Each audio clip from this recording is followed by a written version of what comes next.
AI is a powerful tool.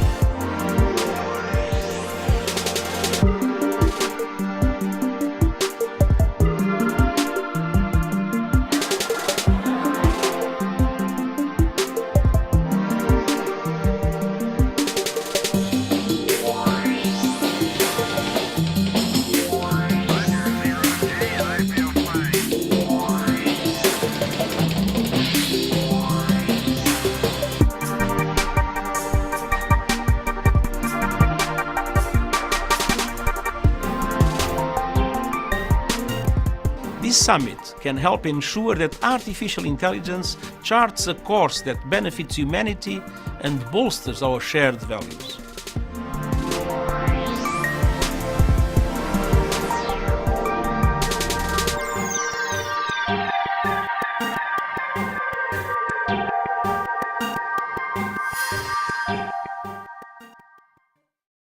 Welcome to AI for Good, the leading action-oriented, global and inclusive United Nations platform on AI.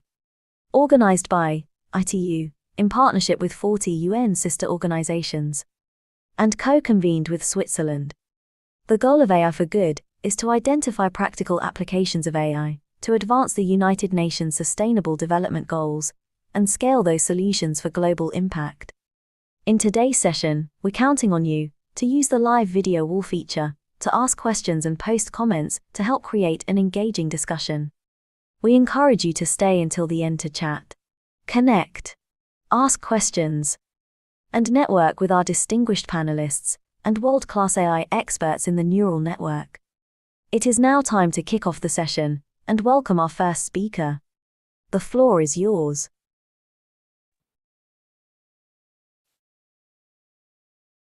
Hello, everybody. I am Gabriela Ramos, the Assistant Director General for Social and Human Sciences at UNESCO, and I'm leading the effort to implement the recommendation on the ethics of artificial intelligence. We will be here with you for the upcoming hour in this panel on AI ethics for the energy sector, insights from the industry leaders. And I will be joined by a fantastic set of speakers. But let me just start to frame the conversation. We all know, and I think that this is the way we are approaching the issue of the development of artificial intelligence. It's a powerful technology that can deliver for good, as the title of this very important summit says. It has the possibilities of improving systems, of improving processes, of maximizing, of leveraging, of producing solutions in the health, labor, education, and so many areas in the energy sector. But it also has very concrete downsides. We are now in the context of the release of the main, the large language model, the ChatGPT or the BERT or all these developments that tell us that it's not only the case that these technologies are pervasive, but they are also being deployed very, very fast. And the regulatory aspects and the way to frame the issue in an ethical manner might be lagging behind. And I think this is very important. We know that because of the way these technologies are being developed, that are highly concentrated in some countries, in some firms, might also deliver biases and discrimination in the development of the algorithms, lack of representation in the data that is used for formulating the different developments, and then the impact that can have in our societies needs to be grappled with.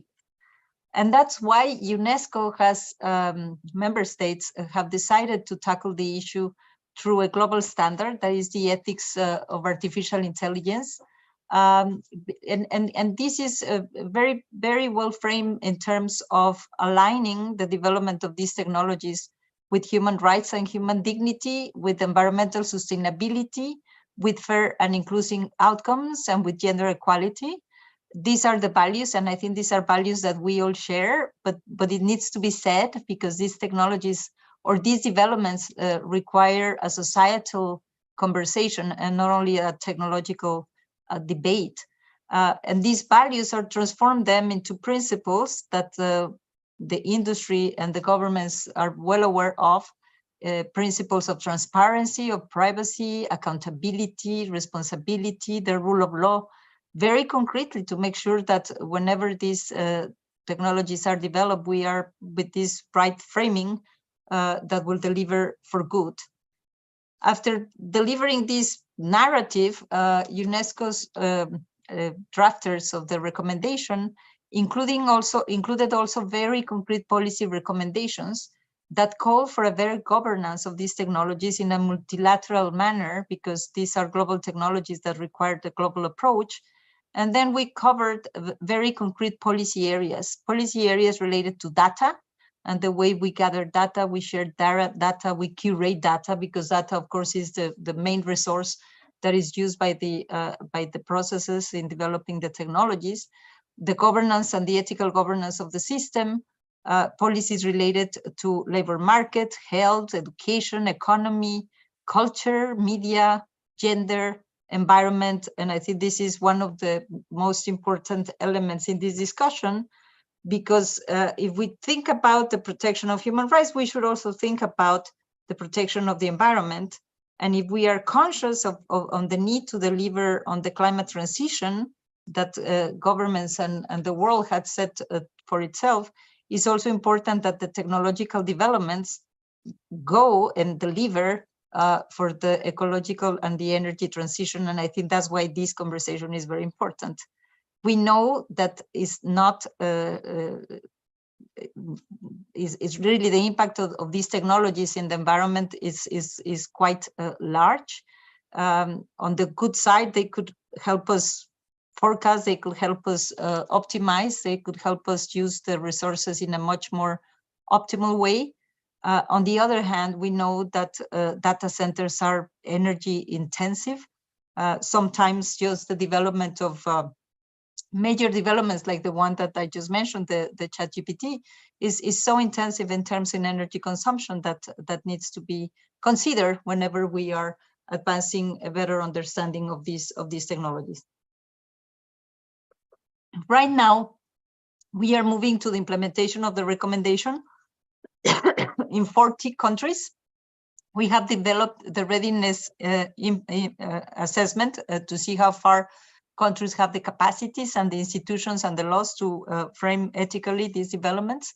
We have launched the ethical impact assessment. We're working with the private sector also because the private sector is the main producer of these technologies. And we're also launching the AI Experts Without Borders, because there is also a differentiated capacity between advanced and developing countries. And the Women for Ethical AI, and several other observatories where we can learn, because there is so much to be learned.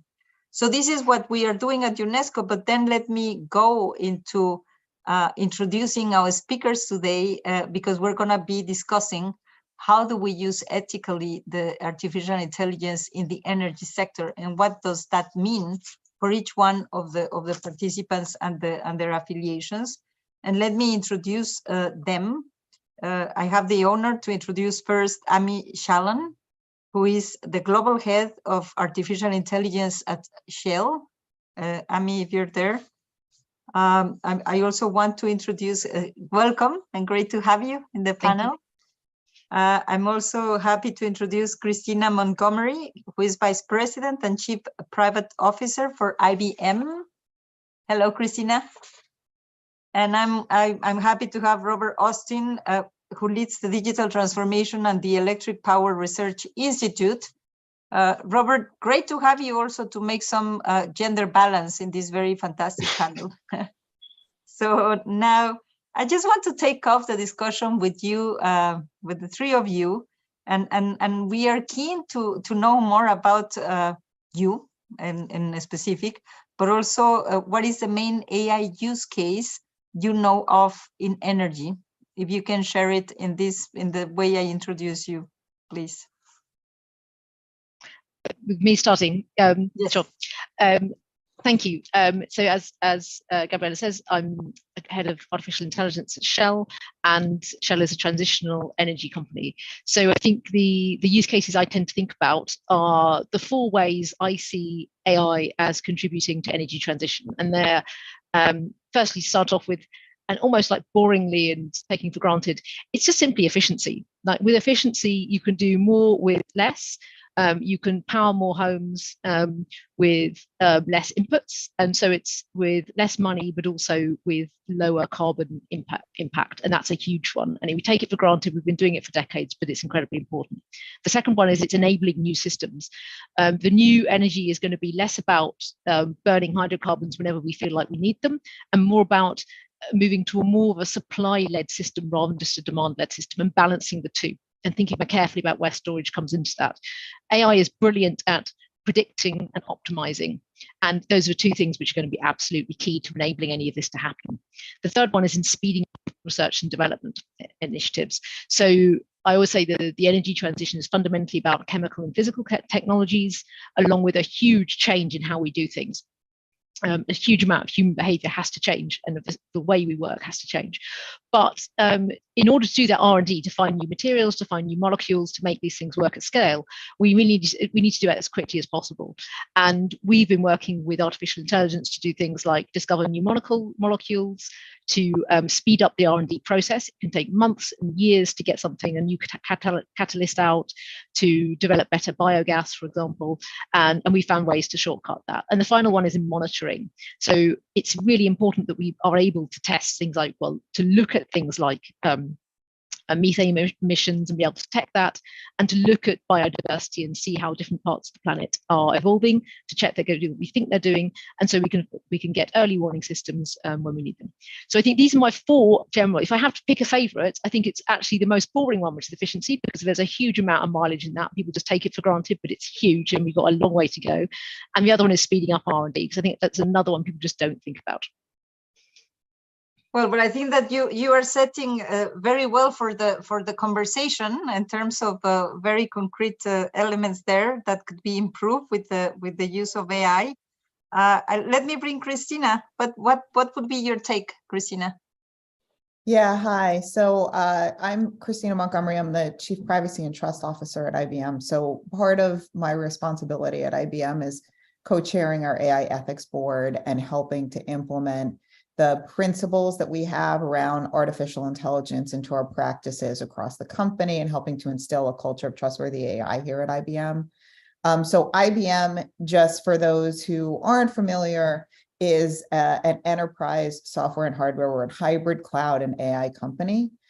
We work with companies, pretty much all over in every industry, and particularly have some really strong and long-term relationships with companies in the energy sector. We've been around for more than a century, and our portfolio has reinvented over the years, but definitely a technology first, with deep partnerships in businesses and governments around the world and in the energy sector as well.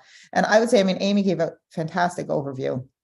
I completely agree with, obviously, with everything and all the use cases that she highlighted. The thing I would maybe add is cybersecurity. So I think the one example, obviously protecting the grid, physical security, IoT, cameras at the, to monitor safety and security of the grid, reliability of the grid. We've seen cybersecurity attacks against the energy infrastructure, and particularly as the industry is facing, it's in the midst of a massive transition with many, many old systems and assets that need to work together with newer forms of energy, renewable energy, and the security of all of that and how it works together, and protecting it against cyber attacks is another example where we see the use of AI as critically important.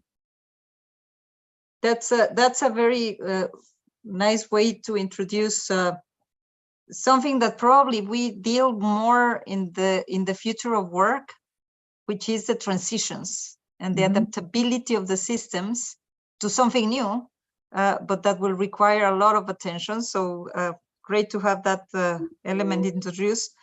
Robert, what will be your take? Robert Austin from Digital Transformation at the Electric Power Research Institute. Over to you. Yes.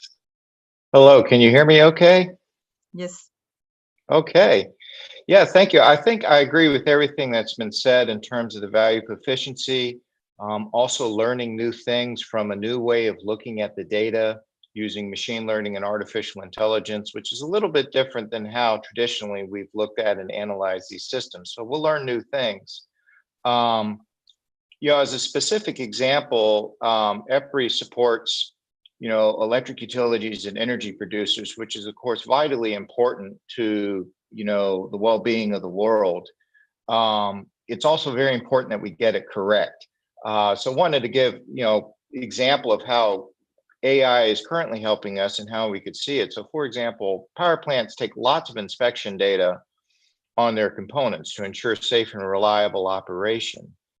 And this data, as you take more data, of course, it's going to require more time and effort by humans to analyze it and determine whether or not there's an issue, unless you can train the AI to do it. And it's a very good AI problem because we have years of data that we've already taken and analyzed. We know, what to look for in terms of what is good, what the things that we need to take a closer look at. Taking baby steps, we start with the screening out of sections of data. That is good because, the majority of the data you take in an operating plant, 95, 99% of it is good data, indicating that there's no issues that require further analysis. Of course, it's that, smaller percentage that you need to be concerned about. Can we use AI to flag those areas for further analysis? And that results in efficiency, as been mentioned before by others. It's less time by a human being to look at this data. And it's a nice problem to start with because currently with the quality and the performance demonstration built into the process for analyzing this data, it's one team looks at it, another person on that team refuses it, and then it goes to yet another team at the utility typically who will then look at, with two people looking at it, can we, so you could end up with 4 sets of eyes on this data. Can we gradually over time, as we become more confident, replace one set of eyes, then another, maybe another? We'll see how we go as we learn more about this. But this is an area, where you see it lending not only efficiency gains, but potentially reliability gains as we learn more and discover new things as we look in this data in a new way. So it's really exciting time. It's also a very good time, I think, very appropriate to talk about the ethics and how we use this. And when I say ethics, it kind of boils down to using it in a correct fashion for good, just to totally riff off the name of this group. Thank you so much. But now let me bring into my comfort zone, which is the ethical framework, because all of you have really get into improving the way the industry or the sector or the whole ecosystem work through the application of artificial intelligence. Christina, you touch upon some of the ethical issues, but how would you introduce this ethical reflection? You started with that, Robert, but Amy, how would you go about? Because one thing is to ensure that you get more efficient systems, but what if those efficient systems bring unintended consequences that are social or gender related, or it makes life more complex? but could I ask you to tell us if you introduce some of these ethical reflections and how you do that, including in the teams that use the technologies, how you balance it? Yes, for sure. And I think it's a really important question, not just for AI, but really for anything we're doing in any technological area. I think one of the problems with technology is often technology is delivered by people who are incredibly excited about their technology, and they're focused on their one project here and now directly in front of them. And so thinking a little bit further out or a little bit broader about the system this is going to get integrated into can be hard, because when you're really in it, you can't see the wood for the trees.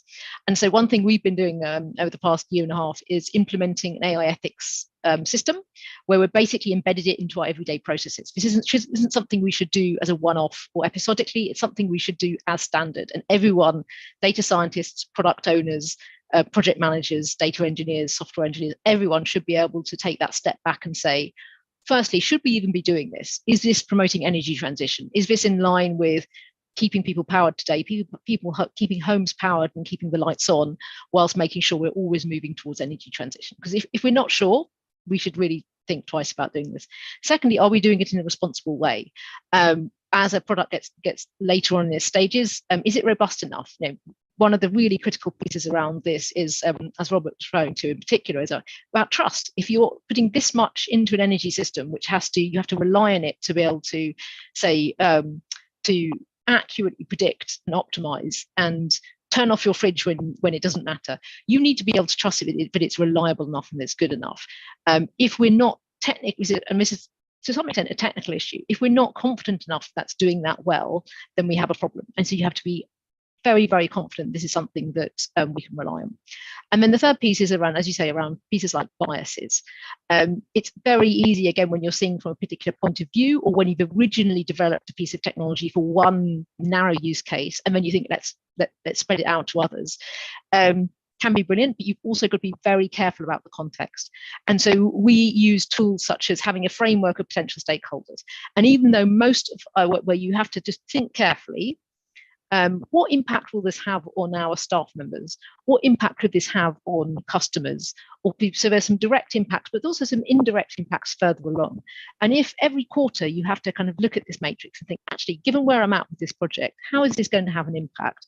It does make you think. The other piece is we have diverse teams, and we allow for a diverse number of people to kind of input to this process, as well as an independent review from some people not involved. Because again, that can give you a different perspective. You can be assuming that everyone will use something in a certain way or will engage in a certain way. And actually, when someone else comes in and said, actually, that's not how it works, and that could be hugely valuable. So I think that's the key thing for me, is having a process, making that process part of what we do, not something exceptional, and then continue to build on that and train people so they have the capability to think in this way. And we've got some extremely good advice from Christina, who's actually well ahead on this journey when we're developing this. So thank you to Christina. Well, great to then link into Christina.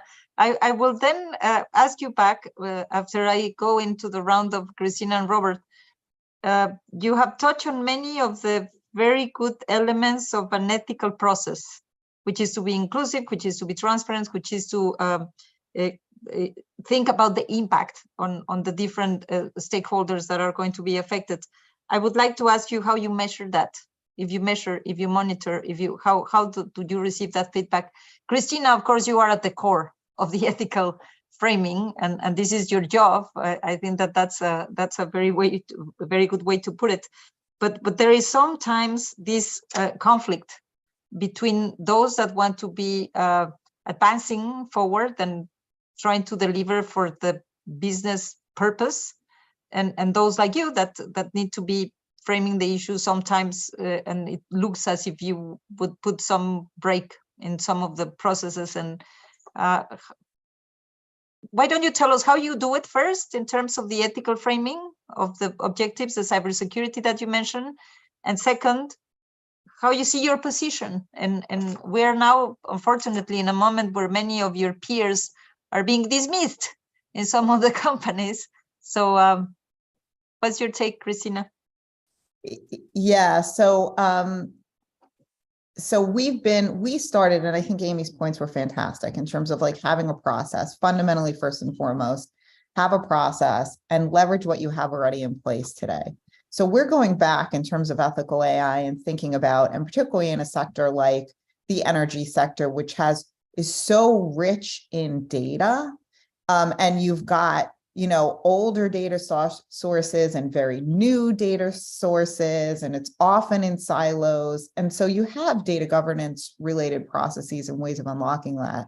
So that, essentially, like all AI starts with the data that you have and make sure you have a process around that data. So we start with that.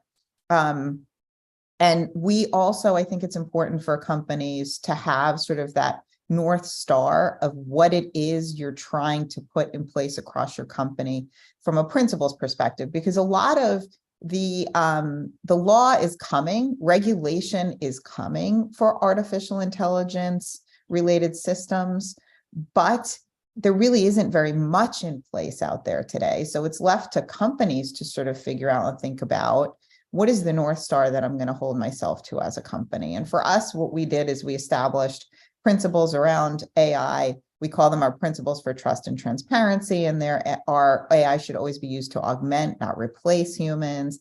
That we have these pillars of trustworthy AI that are very commonly, it's very common and aligned with UNESCO's, for example, that AI has to be privacy preserving, transparent, explainable, fair and inclusive, and secure and robust.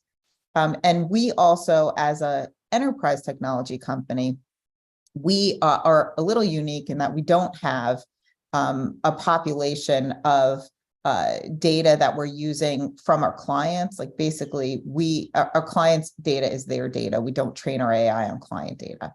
And so that's a little bit unique from like a general purpose search kind of an output or a use of AI. So what we've done is we have a governance process in place that starts with the AI Ethics Board, and that's a very cross-disciplinary group of representation from across the company, functional representation from like HR's chief diversity and inclusion officer, or head of ESG, her, sustainability, or chief sustainability officer. Our sales functions, our consulting team, the product team, the research team, legal, communications. It's quite a large group at this point in time. And we've also, it's not just that group that's been empowered with centralized decision-making authority, but we also have it's very important that you're changing the culture, because I think, as Amy mentioned, like this is a shift. The expectation is every single person in our companies has to get up to speed on AI and AI ethics and understand how to instill a culture of trustworthy AI and what that means. Your job is changing every job. How is it changing your job? And I think that's just going to be a foundational kind of toolbox for every single employee, no matter what you're working in, either as a user of artificial intelligence in an HR function or a procurement function, or as a developer and deployer. Because that's, we're a technology company. We're obviously making software products and AI solutions and the like.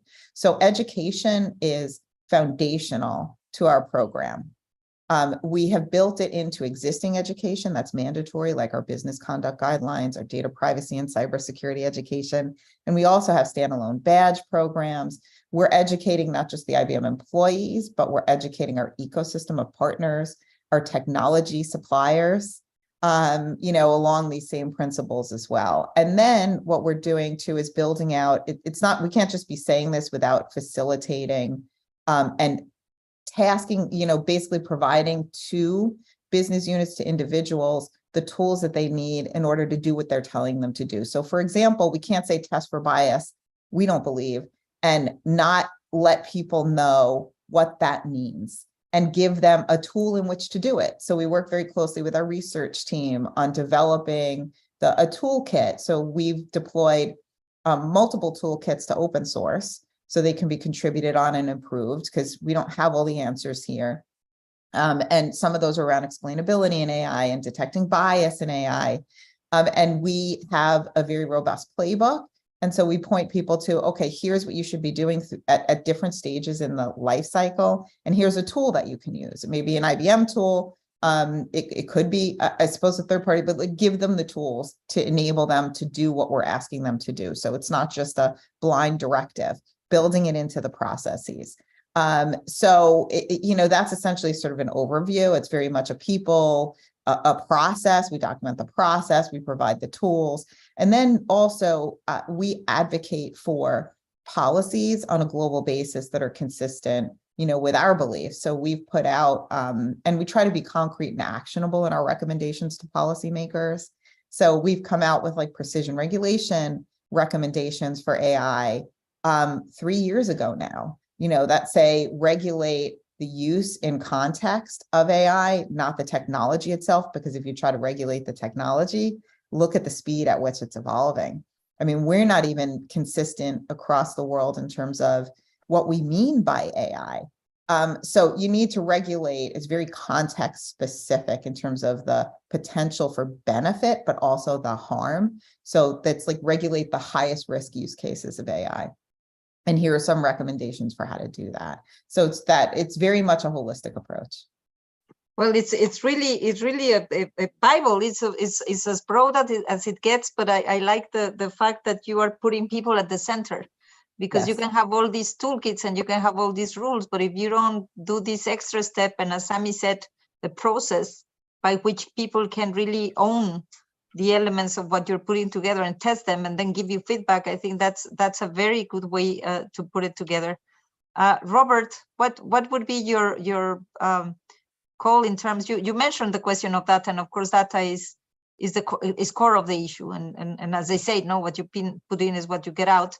How would you frame also from the ethical perspective? Well, I do think, and this has definitely taken on since ChatGPT came in, a few months ago, but there's a sense in the major media and society that the game has somehow changed. And that's something I question. AI, ChatGPT, and all these are analytical tools. At the core of it, there's zeros and ones running in a microprocessor.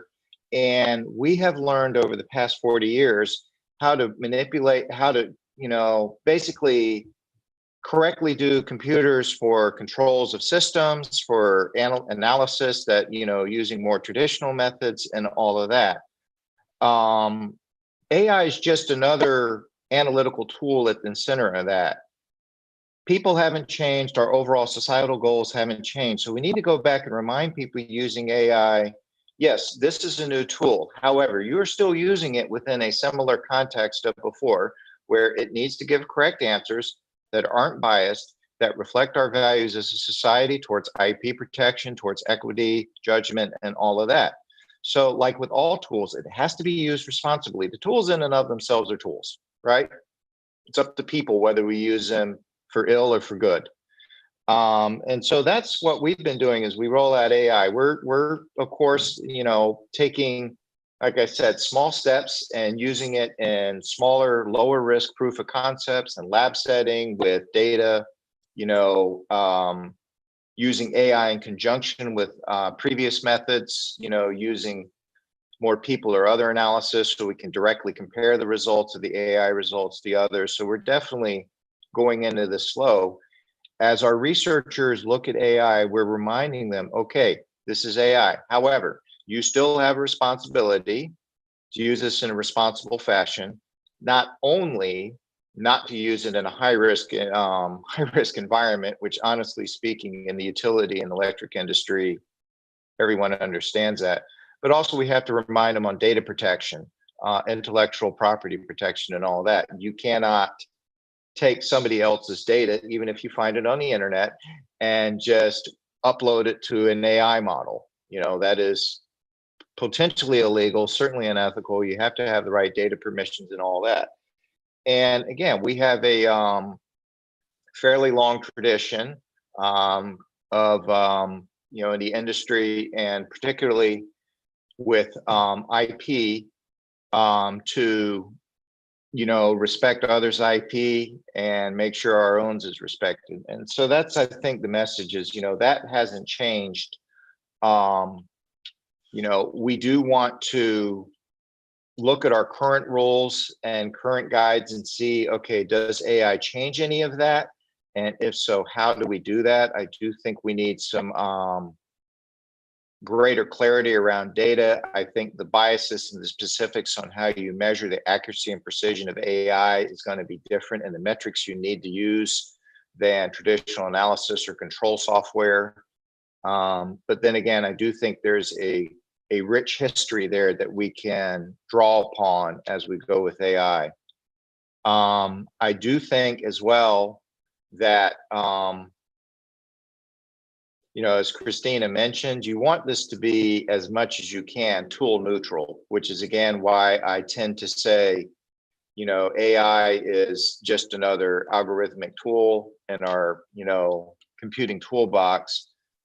The technologies are moving very fast in the AI space. They probably will just pick up and move even faster. We may be seeing some sort of derivative of Moore's law for AI, where the capabilities are going to double every year or so as we get smarter. But I think, you know, that being said, the technology may change, but the underlying ethics, the use of that, the fact that all is going to stay the same, because at the end of the day, it's people, and people don't change that much over time.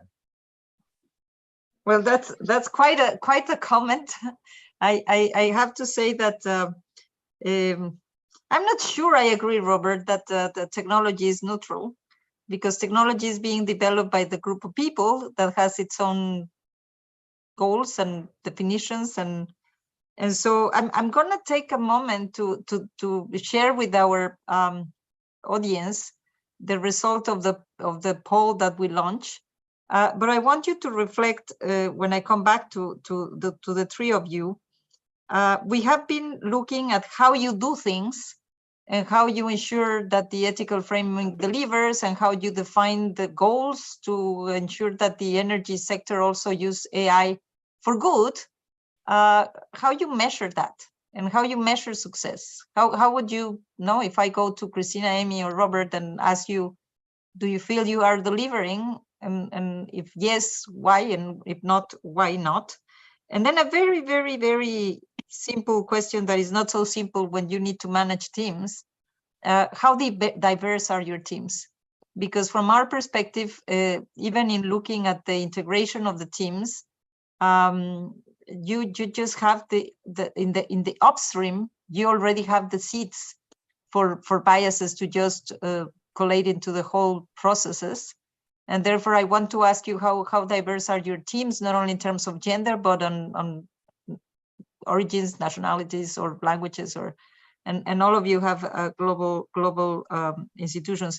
The poll result shows us that 33% of the respondents are very familiar with the ethical implications of AI. So it has to be that almost half of the respondents are not that familiar, and I think that needs to be tackled, and that's something that UNESCO were also trying to do, even to explain, no, what does it mean to be ethical, because it can be considered as something quite philosophical, but for us, and I'm sure for you, is very action oriented. And then, sorry to tell you, to my panelists, but we asked them how familiar you are with AI in the energy sector. And for that one, we only got 16% being very familiar. Funnily enough, 50% says they are familiar, which is differently from the other one that was really not so closely following up. So over to you. I don't know if you want to start again, Amy, Christina, and Robert, or vice versa, or if you go for it, Amy.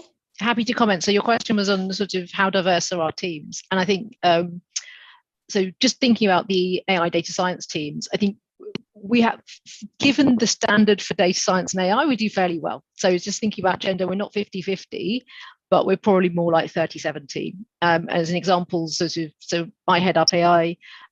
2 of my 4 team leads are women in natural language processing and computer vision.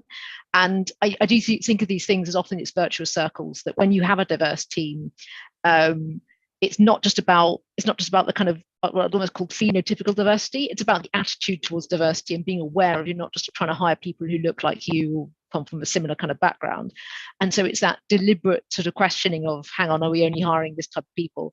That means that you end up setting up a nice environment, a psychologically safe environment for lots of different people, and you end up with all sorts of diversity. And I think I'd particularly say, if I look at one thing that does restrict us a bit is we have teams in 4 locations.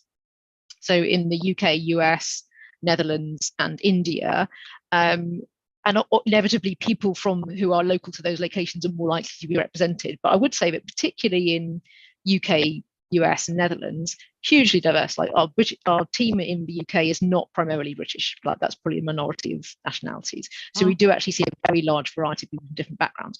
What you do see, which I think is often a hidden part of diversity, is you do tend to see people who are inevitably very highly educated, and almost inevitably, then they've come from probably sort of more privileged socioeconomic backgrounds. Whatever country they come from, they might come from Ghana, or they might come from the United States, or they might come from Israel. It doesn't matter, but they'll tend to be relatively better off. I think that's often hidden in the statistic we look at, because we are looking at a group of people who are very lucky to get to master's level at least, for example.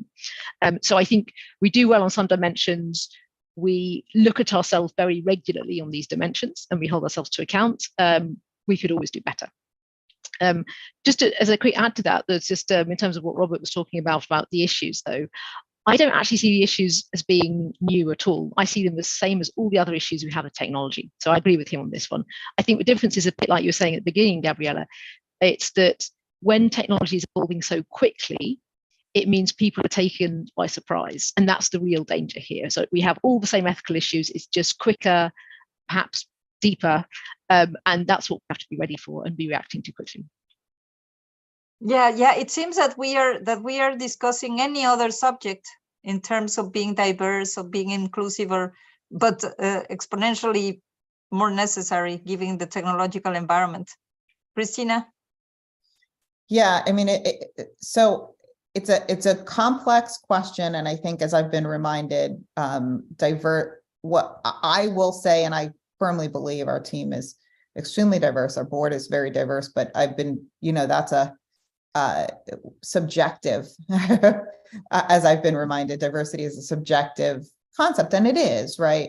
And I think we need to look at it holistically. So we have representation.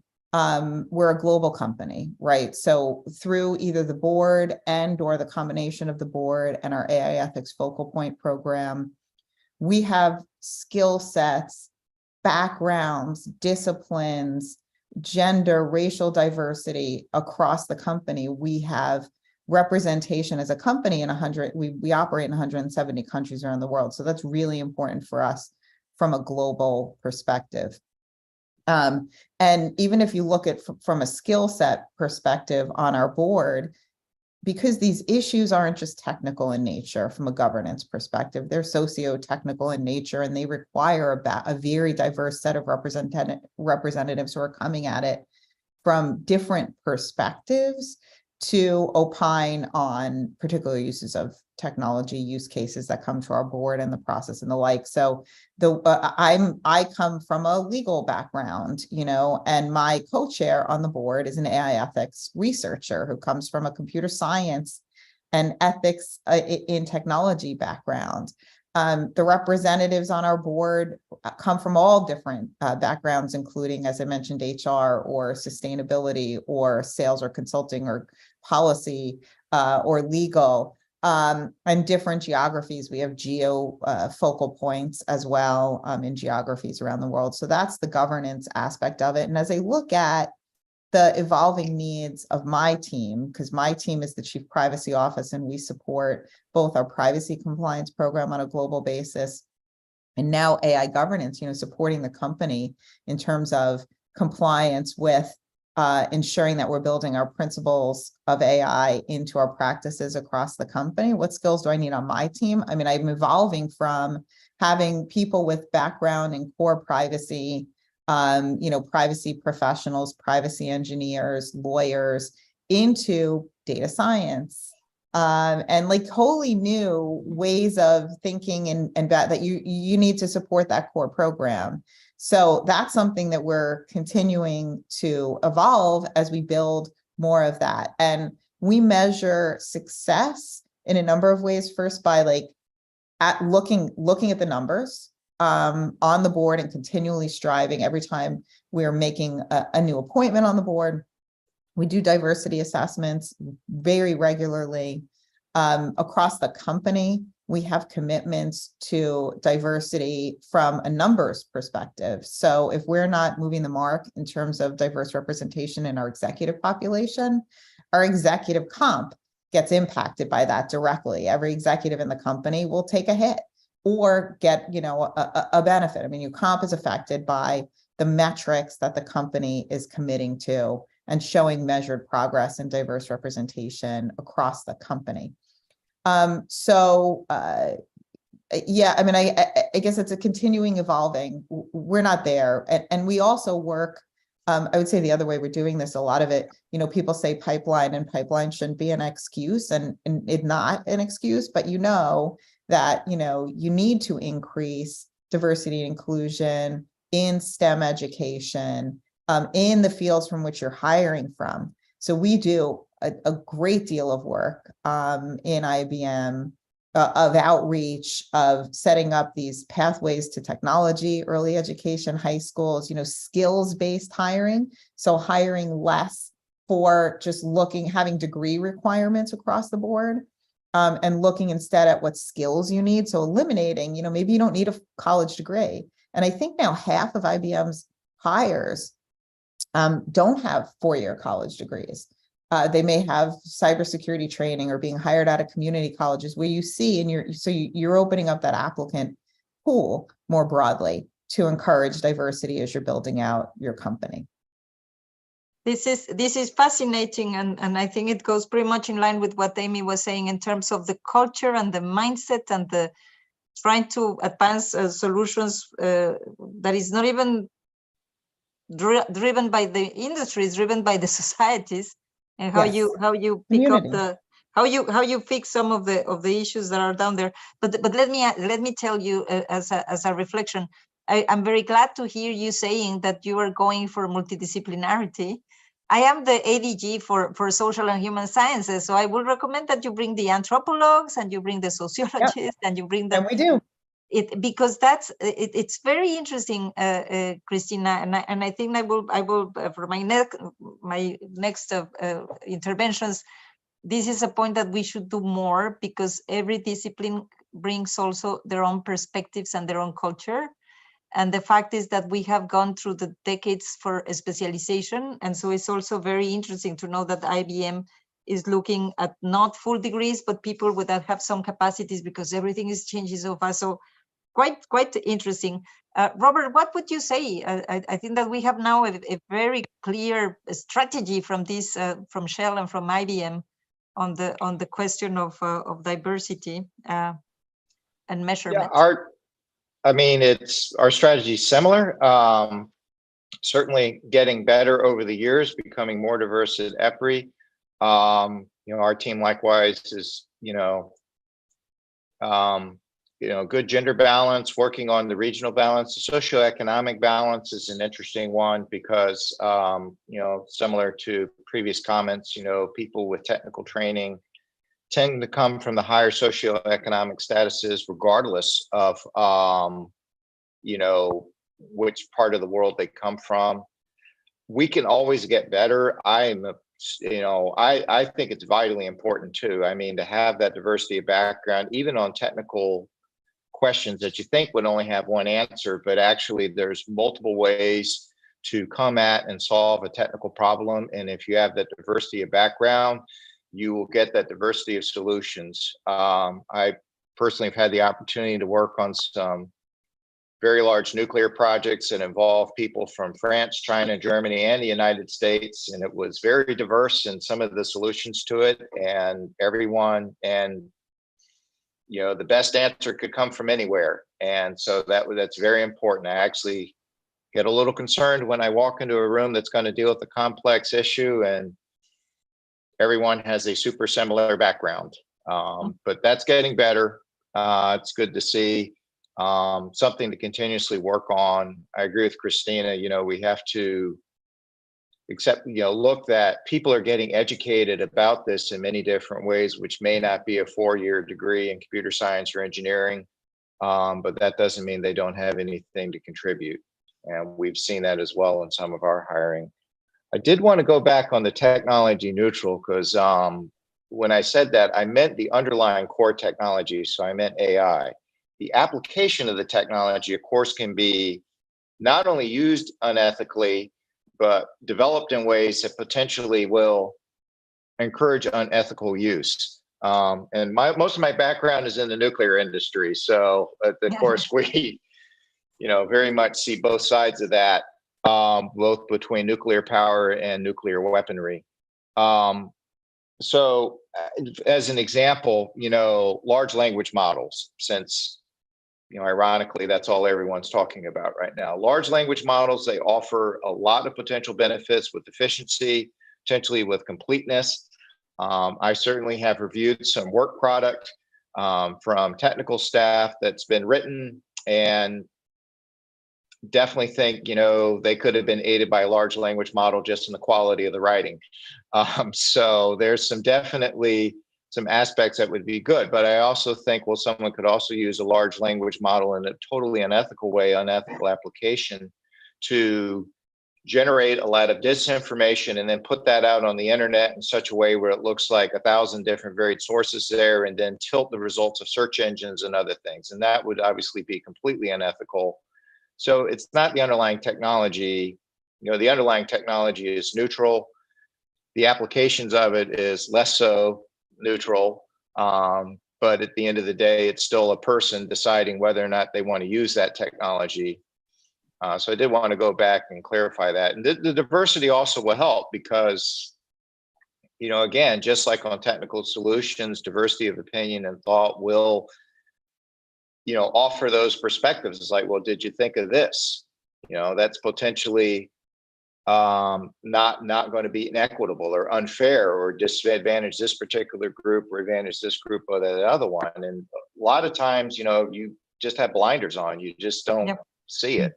It's actually always the thing that always concerns me the most is not the errors of commission where, something wrong happens, but it's pretty obvious that it's wrong, but the errors of omission, those are much harder to spot, where you got blinders on, where it just doesn't provide an answer, but you don't even know it. Those are very hard to spot. And again, that's where the diversity opinion comes in, because it's probably won't ever eliminate it, but at least reduces the chances of that happening. Yep. Well, listen, I was going to go into the multi-stakeholder. I was going to go on the question that Christina mentioned, that regulation is coming, and that's for sure. And I wanted to take take your round in terms of what would you advise about regulation. But we need to be inclusive, and the people in the audience are asking us something else, and you will have 2 minutes each to answer it, because this question comes in 2 formats. The first one is the concern that some of the audience have, or the members of the audience, by you saying that you think that it's positive for AI to optimize and maximize the resource base, and because that is not changing the economic model that is really putting us in a collision with nature. And therefore, it seems, from what I'm seeing writing, that they do not agree. They don't think that this is sustainable, optimizing and mapping the extraction of natural resources. And then the question of Francis James Saenz saying that nobody mentioned the biggest part of AI used by mapping the world and maximize the resources. So it's exactly the same. And probably just to frame it in the ethical discussion that we are having, is there any way in which we can really push these technologies to ensure that our energy or very intensive energy industries deliver for the climate transition? And this is as big as it gets, but you have 2 minutes each if we want to finish on time. And now I start with again with Amy, Christina, and Robert. 2 minutes.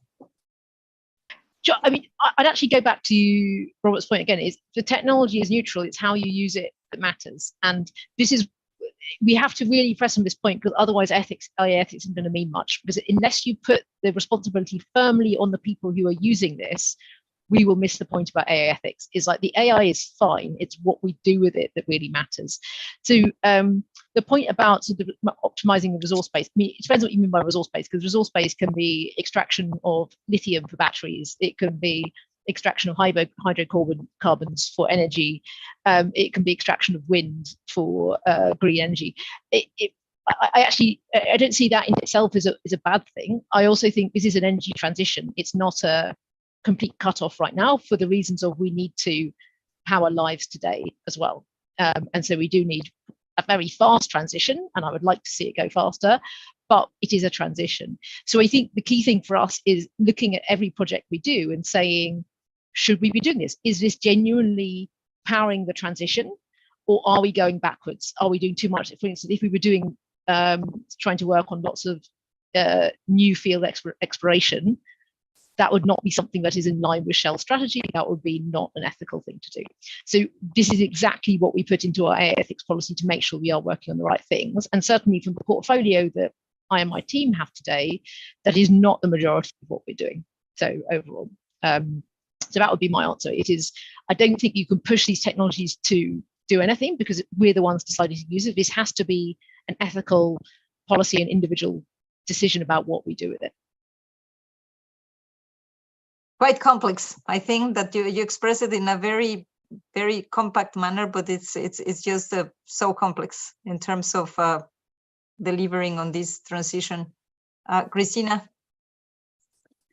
So I completely agree. I mean, Amy, what you said is exactly what we do. First question you should be asking is, do we need AI for this, right? Because we do know that AI, and particularly the energy footprint that it takes to train these large language models is huge. And the inference time is also huge for every search or every inquiry you make of these models, just looking in the context of foundation models and the like. So one of the things we're doing in IBM too is looking at, can we train foundation model technology, which in the end, maybe saving, if you have foundation models and you can implement AI solutions much more quickly, in the end, you may be saving energy, but we need to understand that better. So we're working on, figuring out what's the economic model to determine the climate related cost of a foundation model or training and applying AI in certain contexts, using smaller, for example, models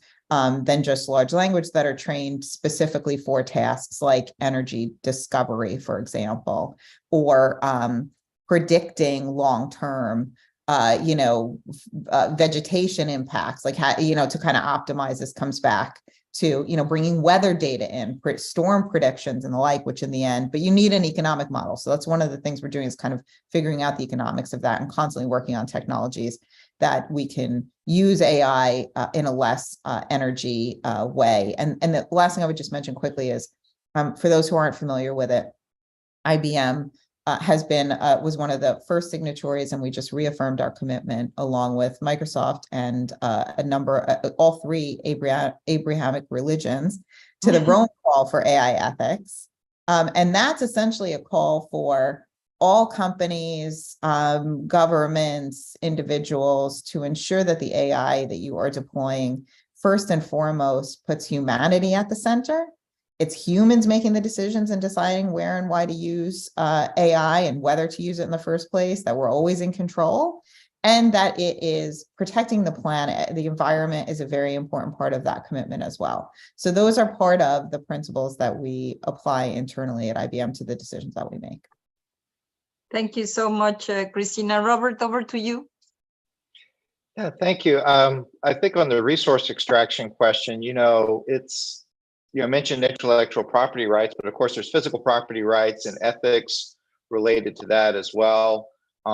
It's not really my field technically, but you could imagine where if AI can make that more efficient, so you can find the resources less exploratory digging and drilling, then that could be to the good. As with everything, it has to be done ethically and properly with respect for the people who actually own those rights and own the property, the minerals, the extraction, whatever it is.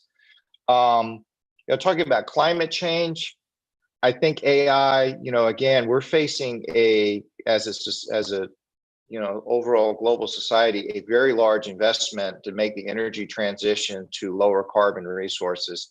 And anything we can do to make that more efficient is going to make that more likely to happen.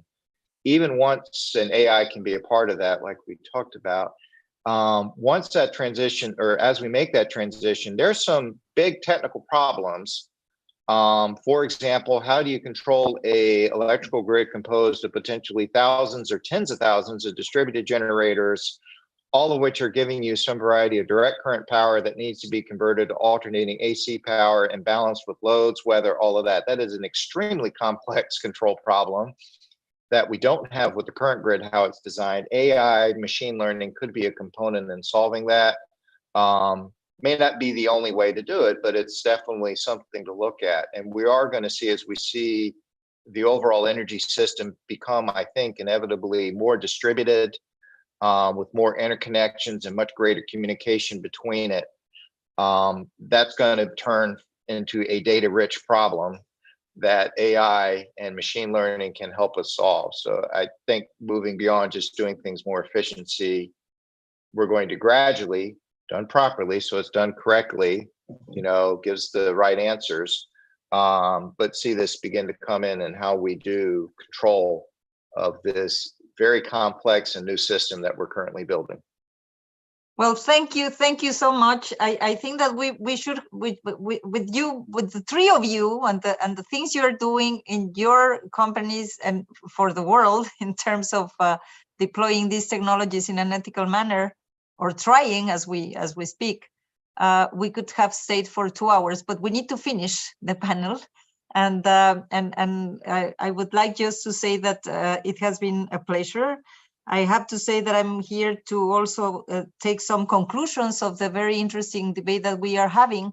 But what I would like to conclude with is that you represent the very complex issue to try to embed ethics in these very technological processes in the companies, but also in terms of what we're trying to achieve. Because what you have gone through this panel is to share with our audience the many different ways in which you need to challenge the status quo, in which you need to introduce some elements of diversity or elements of processes or elements of challenging and putting the right questions and bringing the ethical mindset or the culture, which is not a one-size-fits-all. It really depends on the context, depends in the industry. And I think this is what makes the ethical framework complex, but I guess that it makes it also much more useful, because at the end you build up a process that you can correct, that you can expand, that you can reduce, that you can adjust in very different ways. But what I take is what you all said at the very beginning. You set up the objectives right. And if the objective is to be conscious on the fact to deliver on the climate transition, on the need to deploy these systems for no harm, for transparency, for accountability, for all these principles that we have in the ethical toolkit, you need to be conscious and aware, you need to measure, and you need to have the right teams. So I commend the work you're doing. I hope that you succeed. And of course, I invite you to use the recommendation on the ethics of artificial intelligence of UNESCO, because it's also for business sector. So it has been my pleasure to be with you. Thank you, Amy. Thank you, Christina. Thank you, Robert. And thank you for everybody that is watching us. And bonne continuation, as they say in French. Thank you. Thank you. Thank you very much. Thank you for participating in today's AI for Good session. We hope you've learned something new, innovative, and engaging in today's event. We now encourage you to continue the conversation on the live video wall in the neural network. Here you can ask questions, like and comment, share links, complete the poll, connect with interesting profiles, or speak one-on-one using the chat and video function. We invite you to explore the lobby, try the smart matching quiz, visit the virtual exhibits, poster boards, the eShop, and build your personalized AI for Good program. Let's shape the future of AI for Good. AI is a powerful tool.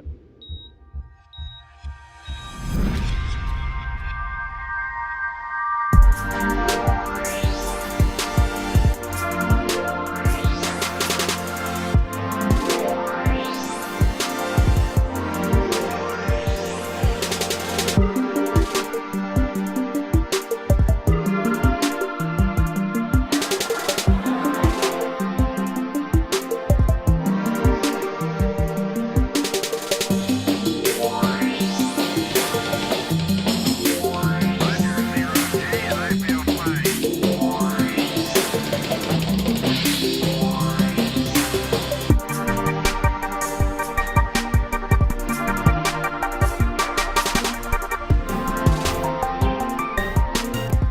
This summit can help ensure that artificial intelligence charts a course that benefits humanity and bolsters our shared values.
Thank